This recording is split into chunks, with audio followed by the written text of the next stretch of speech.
Good morning, my dear children. How are you all, my dear children? I hope you are doing good. Children, this is your front cover page of English textbook NCERT for class 7.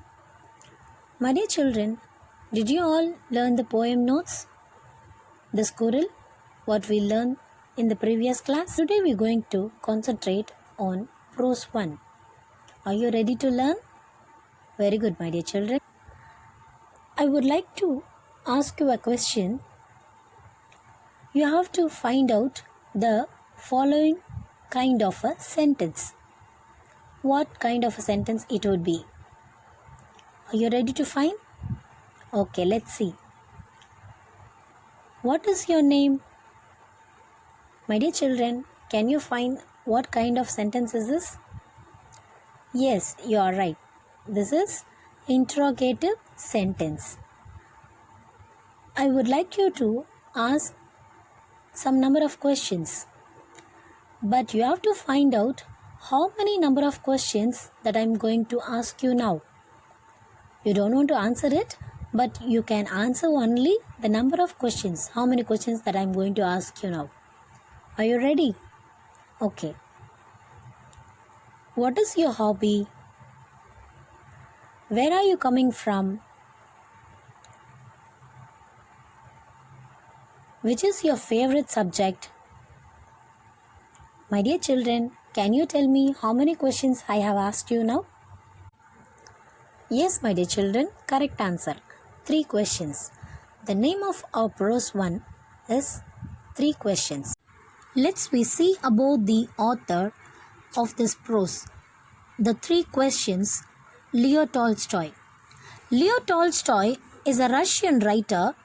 His writings are marked by great faith in God and respect for moral values.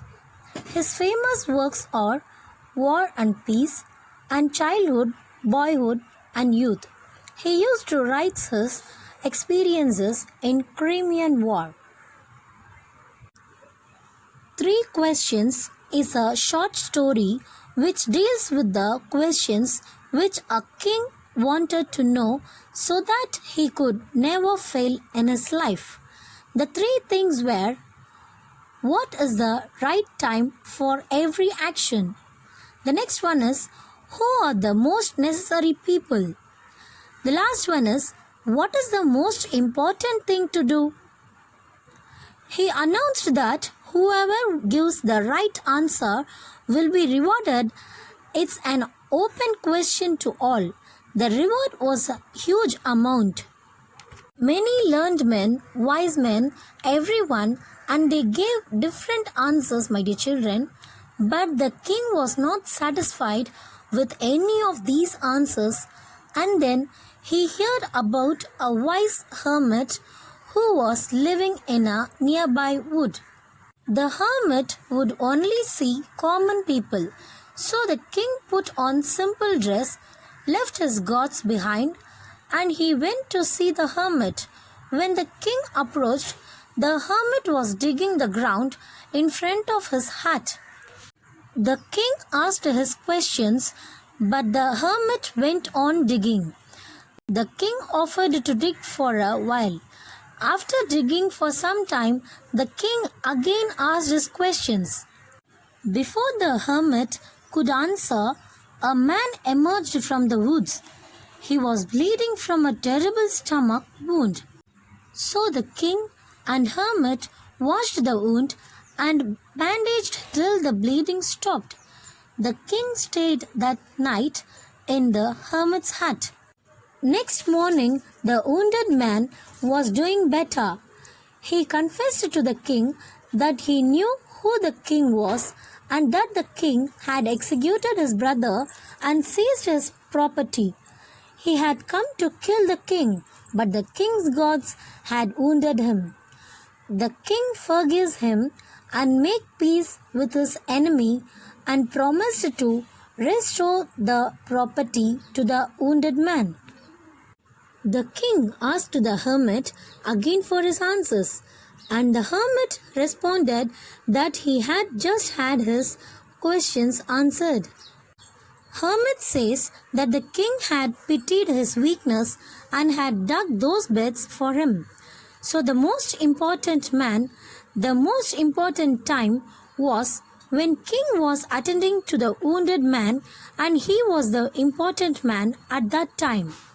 The author of this prose, Leo Tolstoy, from this short story tries to convey to that a person can be successful and will never fail in life. The most important time is now. The present is the only time over which we have power. My dear children, you have to do only good because that is the purpose of man's life. So, when you do good, only good will happen to you. Children, let's watch the recap of this prose.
Shall we learn the new words, my dear children?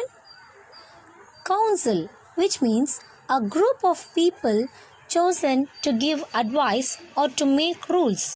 Counselors means members of the council. Hermit means person who lives alone and leads a simple life. Wood or woods, which means a small forest.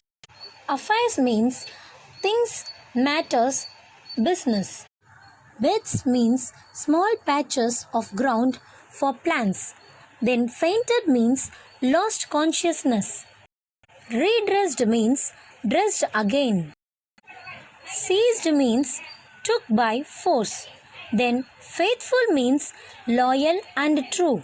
Children, learn the new words and also the notes. Thank you, my dear children.